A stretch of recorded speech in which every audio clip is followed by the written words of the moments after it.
Welcome students. जैसे आपको मालूम है कि हम टॉपिक जो चैप्टर जो है कोरिलेशन पढ़ रहे हैं। कोरिलेशन में हमने कल पढ़ा था कि उस टाइप्स वगैरह पढ़ी थी इसकी, और स्कैटर डायग्राम कोरिलेशन पढ़ा था, स्कैटर डायग्राम मेथड पढ़ा था, और उसके बाद पढ़ा था हमने Karl Pearson's coefficient of correlation. Karl Pearson's coefficient of correlation, जिसमें हमने एक क्वेश्चन भी सॉल्व किया था कि अगर एक्चुअल मीन मेथड से, पहला जो मेथड है एक्चुअल मीन मेथड से हमने निकाला था correlation, that is equal to summation of X Y upon square root of summation of X square by N into summation of Y square by N. यहाँ हमने ऐसे स्क्वायर रूट अलग अलग डाला था, तो इस फार्मूले से हमने निकाला था इसको। एन कैंसिल करके ये शॉर्टकट मेथड जो मॉडिफाइड फार्मूले से निकाला था हमने। आज हम निकालने जा रहे हैं दूसरा मेथड जो है shortcut method.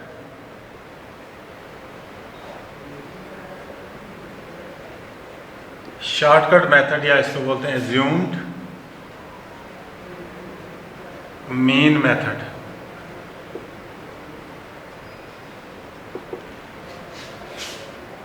Assumed mean method में दूसरा फार्मूला लगता है कि जब हम एक्चुअल मीन मेथड से हमारे पास जो मीन आता था, डेसिमल में आता है या फ्रैक्शंस में आता है, उस वक्त हम ये शॉर्टकट मेथड अप्लाई करते हैं। तो शॉर्टकट मेथड में था हमने कैसे निकालना है वो, R is equal to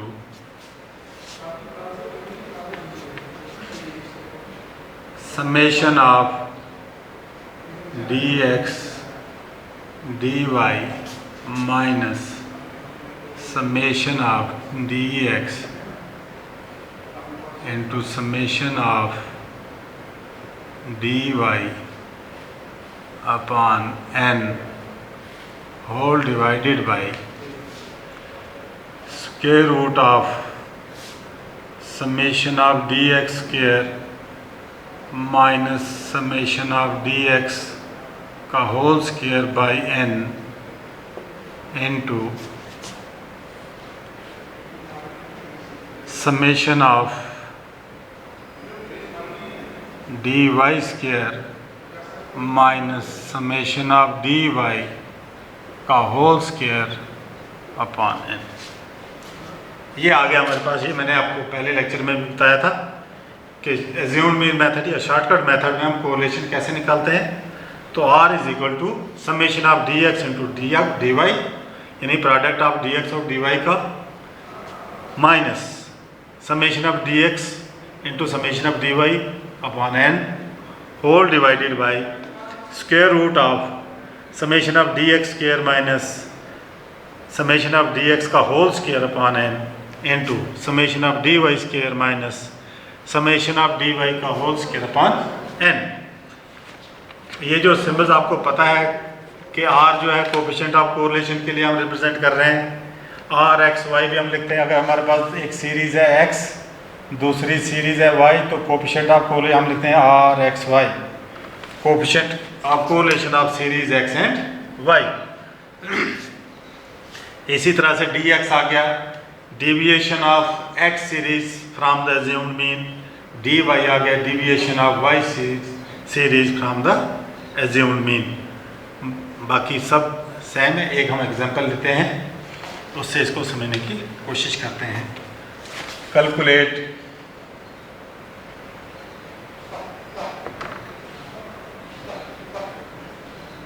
calculate coefficient of correlation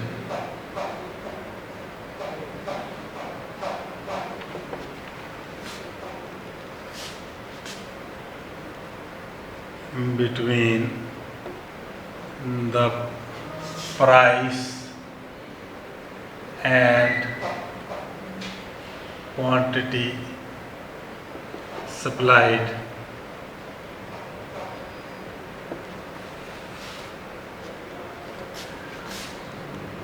by shortcut method.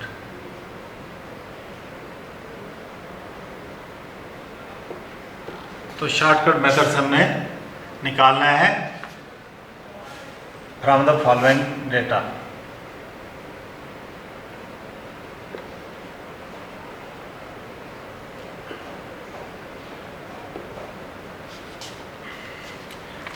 Data दिया हुआ है.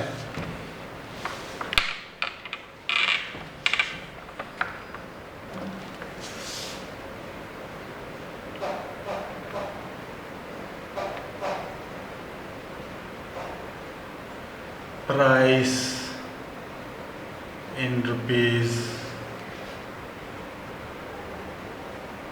supply kg में,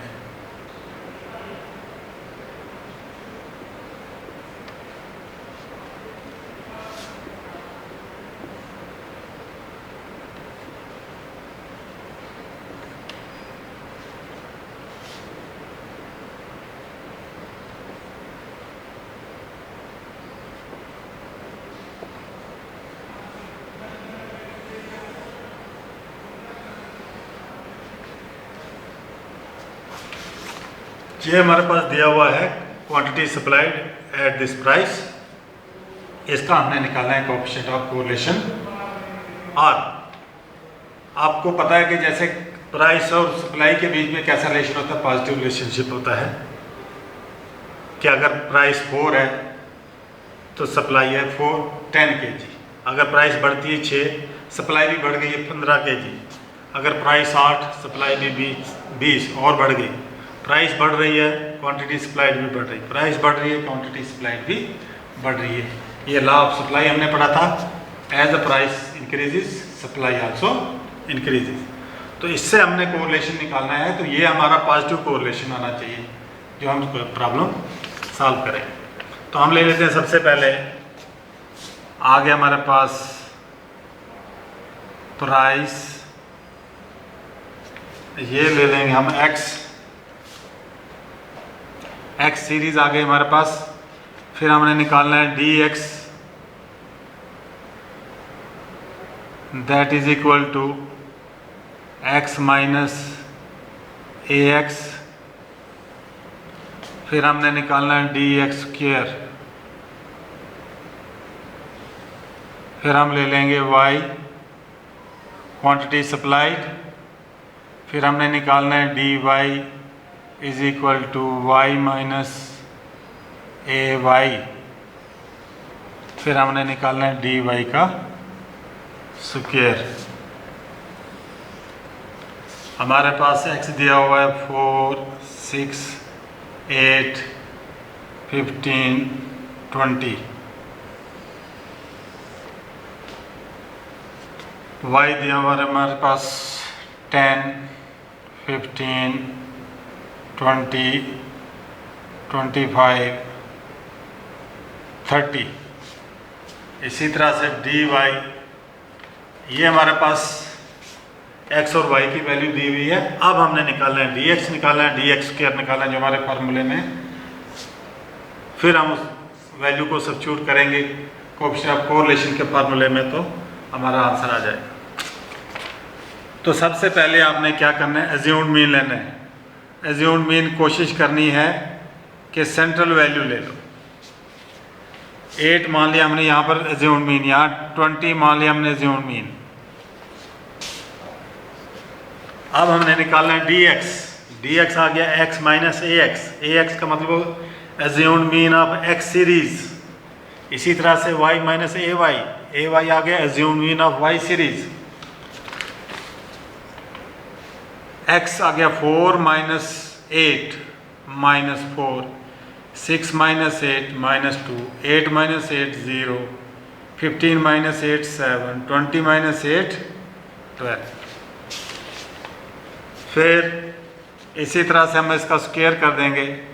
4 4 ज़र 16, 2 2 ज़र 4, 0 49 144। अब यहाँ पर निकालेंगे D Y. A assume mean of Y series हमने ले लिया 20, 10 minus 20 10, 15 minus 25 20 minus 20 0, 25 minus 25 30 minus 20 10। अब हमने निकाला है डी एक्स का स्क्वायर। 10 10 ज़र 100, 5 5 25, 0 5 5 ज़र 25, 10 10 ज़र 100। डी वाई का स्क्वायर का मतलब हो गया जो डी वाई हमारे पास वैल्यू उसको हमने स्क्वायर कर देना है। 10 का स्क्वायर, 5 का स्क्वायर, 0 का स्क्वायर, 5 का स्क्वायर, 10 का स्क्वायर। इसी तरह से यहाँ पर डी एक्स हमारे पास ये डी एक्स की वैल्यू दी है, तो डी एक्स जब स्क्वायर करेंगे 4 का स्क्वायर 16, 2 का स्क्वायर 4, 0 का स्क्वायर 0, 7 का स्क्वायर 49, 12 का स्क्वायर 144। अब हम निकालेंगे। अब हमारे पास ये आ गया एन भी चाहिए हमें। कितनी ऑब्जर्वेशन है? 1 2 3 4 5। n is equal to 5। Assumed mean आ गया हमारे पास, हमने ले लिया 8। यहाँ पर और निकालना है हमने इसके बाद dx और dy भी निकालना है। dx dy दोनों का प्रोडक्ट निकालना है। ये आ गया dx, ये आ गया dy। 10 4 ज़र 40, 5 2 ज़र 10, 0 0, 7 5 ज़र 35, 10 12 ज़र 120। अब आ गया हमारे पास समेशन ऑफ डी एक्स। 6 19 में से 6 निकालेंगे।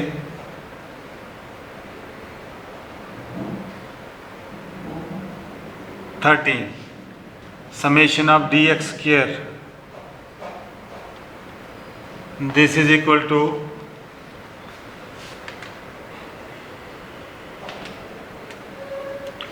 213।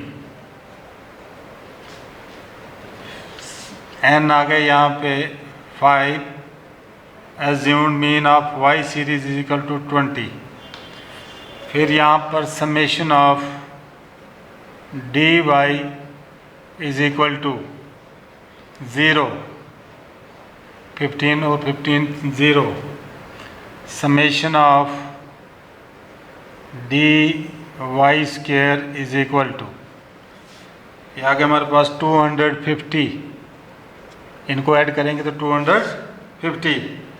फिर आ गया हमारे पास summation of dx dy is equal to 205। इनको जब हम ऐड करेंगे हमारे पास आ जाएगा 205। ये आ गया हमारे पास। अब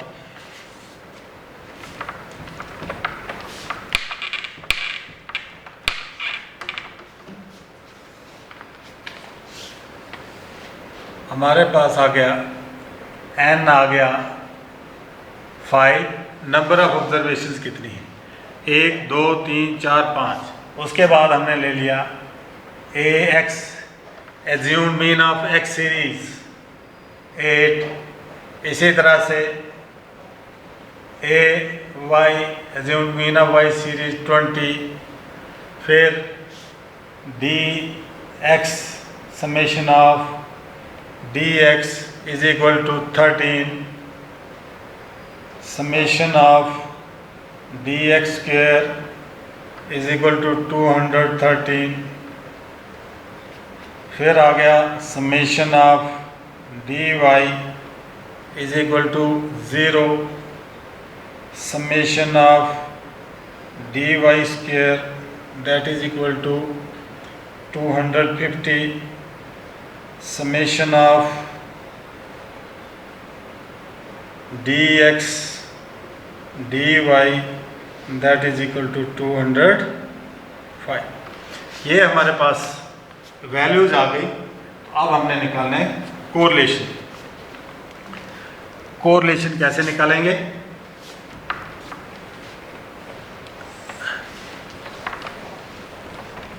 coefficient of correlation R is equal to, formula आपको याद होगा, summation of dx dy minus summation of dx into summation of dy by n whole divided by square root of summation of dx square minus summation of dx का whole square by n into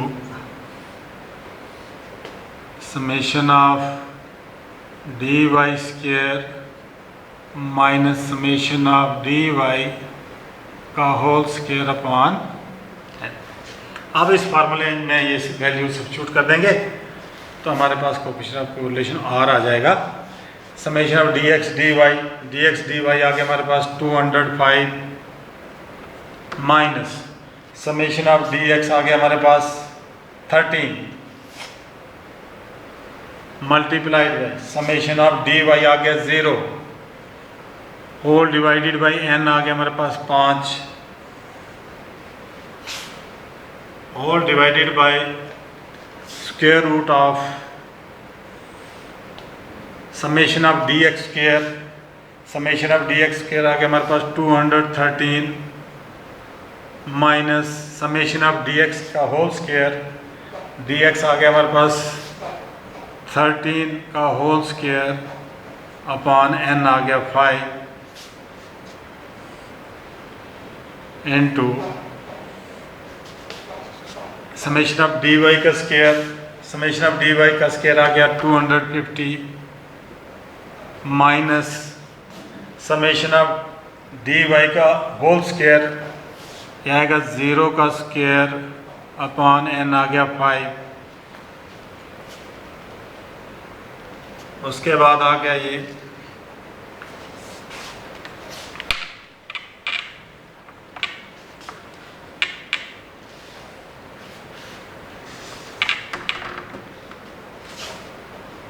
R is equal to 205।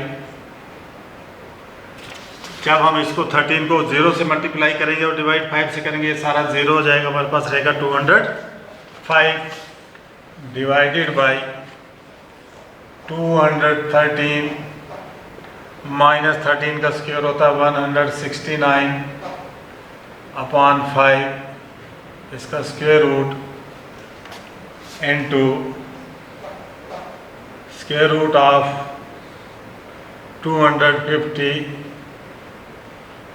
Minus जब 0 का square करेंगे तो 0 हो जाएगा upon 5 तो वो भी 0 हो जाएगा। आपके पास आ जाएगा R is equal to 205 upon square root of 213 minus 33.80 into 250। इस तरह से आगे चलेंगे जब ये हमारे पास आएगा 205 अपॉन स्क्वायर रूट ऑफ 213 में से जब ये निकालेंगे माइनस कर देंगे 179.20 इंटू स्क्वायर रूट ऑफ 250। ये आ जाएगा हमारे पास 205 अपॉन 13.38। इसका स्क्वायर रूट जब निकालेंगे 13.38 मल्टीप्लाइड बाई जब इसका स्क्वायर रूट निकालेंगे 15.81। इसको जब मल्टीप्लाई कर देंगे ये हमारे पास आ जाएगा 205 डिवाइडेड बाई 211.8 53। जब इसको डिवाइड करोगे तो आपके पास आ जाएगा क्या है, प्लस 0.96। इस तरह से हमने ये कोफिशिएंट ऑफ कोरिलेशन निकाला। ये आगे 0.96। अब हम इसकी डिग्री बता सकते हैं। नंबर 1 जब प्लस है तो हमको कहेंगे पॉजिटिव कोरिलेशन है, और 0.75 और 1 के बीच में है तो हम बोलेंगे कोफिशिएंट ऑफ कोरिलेशन जो है, पॉजिटिव कोरिलेशन जो है हाई पॉजिटिव कोरिलेशन है। अगर ये माइनस आता तो हाई नेगेटिव कोरिलेशन आ जाता। लेकिन आपको पता है कि सप्लाई और प्राइस का आपस में पॉजिटिव रिलेशनशिप है, तो ये दोनों एक साथ में एक ही साइड में बढ़ते हैं। इसके बाद दूसरा मेथड है इसका स्टेप डिविएशन मेथड। सेम तरीका है, लेकिन स्टेप डिविएशन मेथड में आपने क्या करना है, फार्मूला भी यही लगेगा। इसको डैश लगाना है सबको, डैश डैश डैश डैश, और ये डी एक्स डैश कैसे निकालना है और डी वाई डैश कैसे निकालना है, अपने यह करना है डी एक्स अपॉन C1, ये करना है डी वाई अपॉन C2। पहले भी मैंने आपको कहा कि C1 जो है common factor of series X और C2 आ गया common factor of series Y। इन दोनों का जो कॉमन फैक्टर होगा उससे इसको डिवाइड करेंगे तो हमारे पास dx डैश dy डैश आ गया। बाकी सब सेम इसी तरीके से करना है आपने। एक क्वेश्चन हम देते हैं, आप घर बैठ के इसको सॉल्व करते रहना।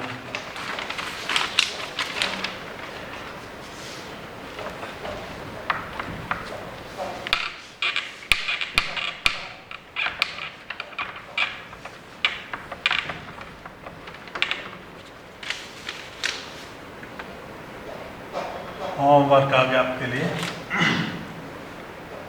तीसरा मेथड है ये step deviation method.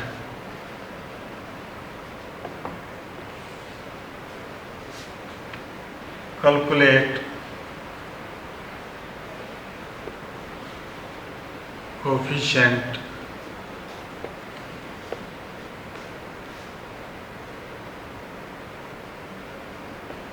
of correlation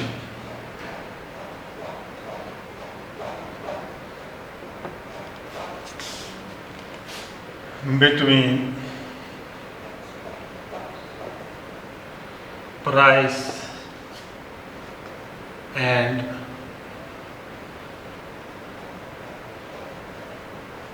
quantity demanded from the following data। Price ये x ले लो, डिमांड y,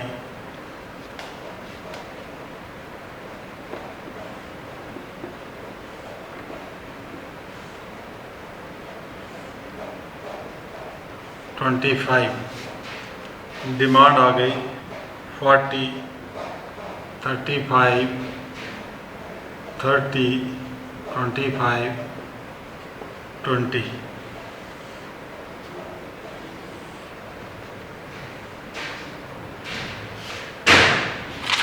तो ये क्वेश्चन है जो आप घर बैठ के सॉल्व करेंगे। अगर किसी को कोई प्रॉब्लम आती तो मुझे ये कॉल भी कर सकते हैं इस मोबाइल नंबर पे 6006182202। Thank you very much.